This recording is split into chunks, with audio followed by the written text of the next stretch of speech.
morning. This ride started inauspiciously by me getting lost. I was hoping to start this one in the dark because it's due to get very, very hot today. And it's well, it's the last day of my Tour de France challenge. It's my first attempt at a Hors Categorie climb, which is going to be up into the Prades Mountains and the abandoned fort of Casallejos. So the climb starts from where I parked the car in the town of Riudoms, and it's 22 kilometers long, an average of 4%. Now, if I put that in some perspective, one of the ways up Mont Ventoux is 22 kilometers long and 4.5% average. So it's like I might as well be climbing Mount Ventoux, mightn't I?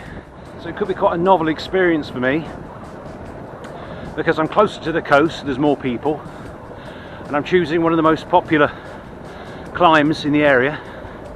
So I'm expecting to see other riders, lots and lots of other riders. What's the etiquette? I'm blasting past them. Do I apologise? I don't think that's going to be a trouble today.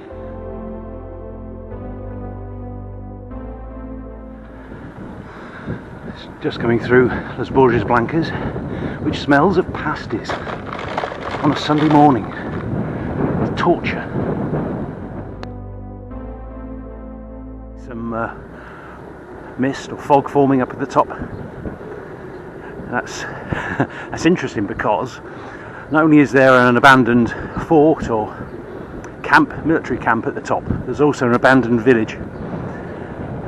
And at the village, 3 witches were burned, and legend has it that they cursed the mountain with fog. And people say that fog can appear on the clearest of days, bubbling out of the ground. Now, I kind of think that moist air being forced up by prevailing winds is more likely, but never say never. I think that's Alforja up ahead, looking very pretty.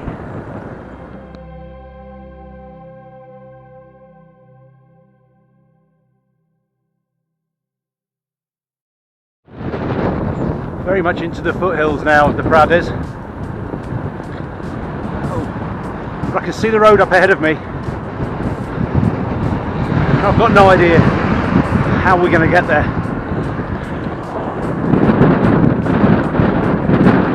Just getting the first little bit of respite from the headwind. We weren't supposed to get a headwind today, we weren't supposed to have a wind today, so I guess it's mountain specific. But it's just levelled off, it's 3%, so I'm having a little breather. It's very pretty.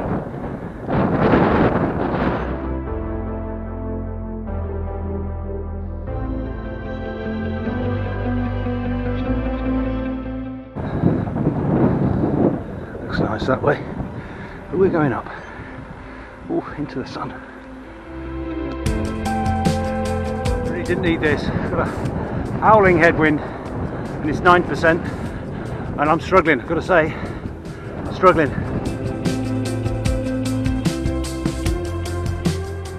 So now on to the mountain road, which takes us up to the very top.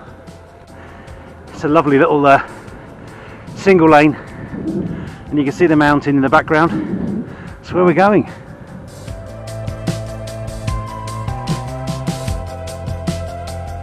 Feels very alpine up here. It's the sort of place where you'd hope to see a marmot.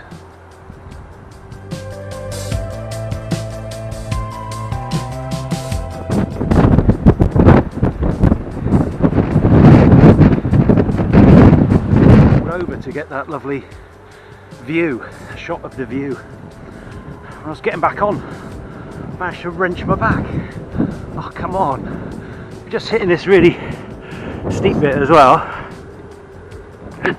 I've just had to take some paracetamols, which I hope will kick in soon. Not too far to go, I think it's about 2 kilometers to the top.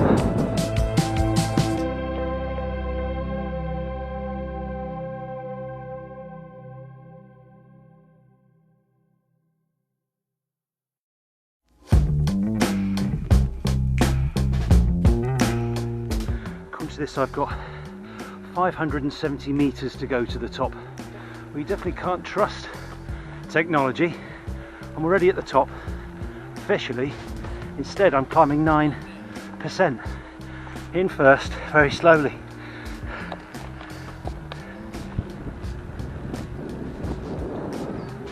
Oh, look at that, tell a lie, I'm at the top.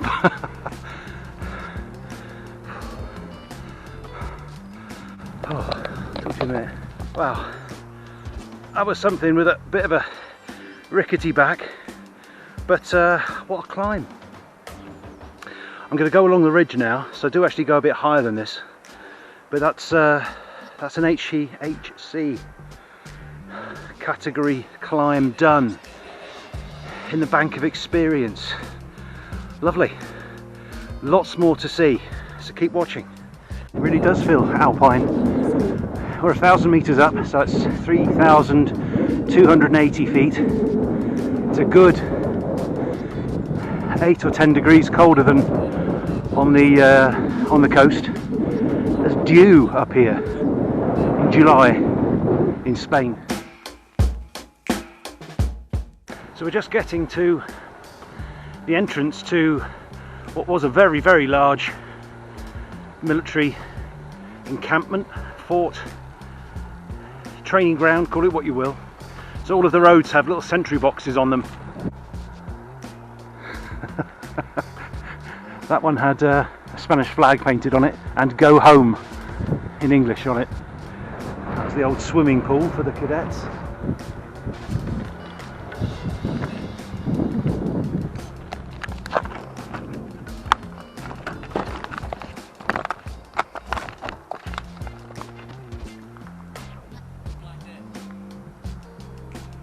There's a lot of these, and there's a lot of mountain goat poo on the floor. So it's obviously where they come for some respite from the weather. Actually, thinking about it, much more likely is a herdsman with his domesticated goats.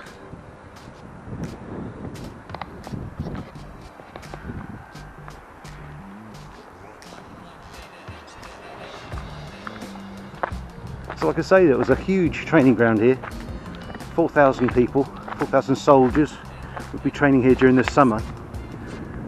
I guess they stayed in these, but I read somewhere that they actually stayed in tents, and these were all just the facilities for them. So anyway, it was ran from 1950 to 2000, and then it was shut down. And there's a heck of a lot of bottles and other rave paraphernalia. That's perfect for a rave, rain or shine. That's a lovely little tower, no idea what it did. Looks old, can't be.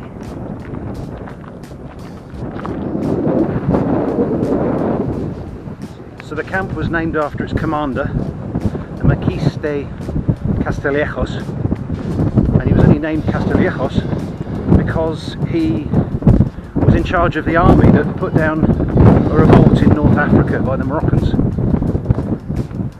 Probably not such a nice guy. Bit of colonial power gone crazy. Not a shabby place to learn your drills though. It's not so easy. It's not so easy for you to see the wide angle in the haze. Lovely view down to the Mediterranean and Tarragona down there. So next up is the haunted village of La Musara. See her on somewhere else.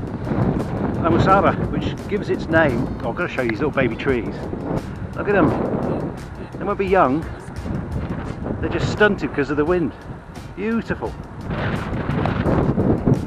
La Musara, which gives its name to the climb, the whole series of switchbacks, which I did previously in a video, and which I've decided to go back down again today. So we're in the village of La Musara, which was found abandoned in 1957. In 1870 there were 323 people registered as living here.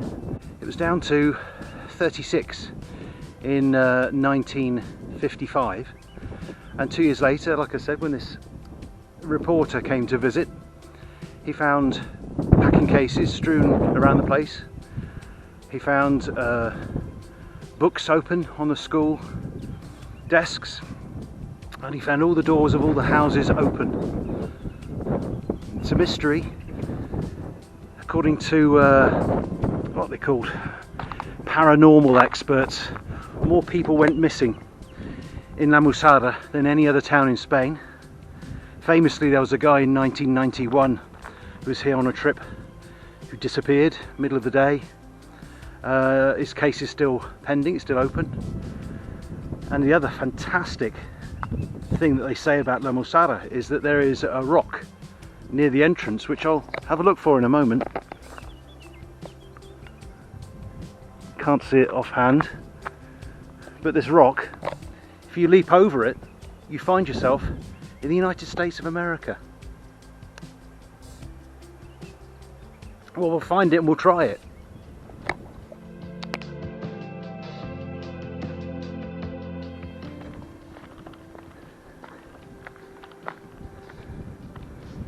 Ooh la la. That's not shabby, is it? Well, I've looked and I can't find the rock to jump over, so I'm going to have to stay in Catalonia for now. But I can understand the all the attention from paranormal loonies. It just does feel very odd. But every Halloween there's huge crowds gather here to to scare themselves and each other. And there's guys with their paranormal listening equipment because of the regularly heard sounds of horses and wolves, which obviously aren't there. So it's a groovy place. Really wasn't ready for this last kicker to get to the top of the climb, or the top of the descent. Must be a club ride. There's lots and lots of guys coming the other way, no one going in this direction. So I'll put you on the helmet, and I imagine we'll see lots of brightly coloured lycra on the way down. There.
About make out the med.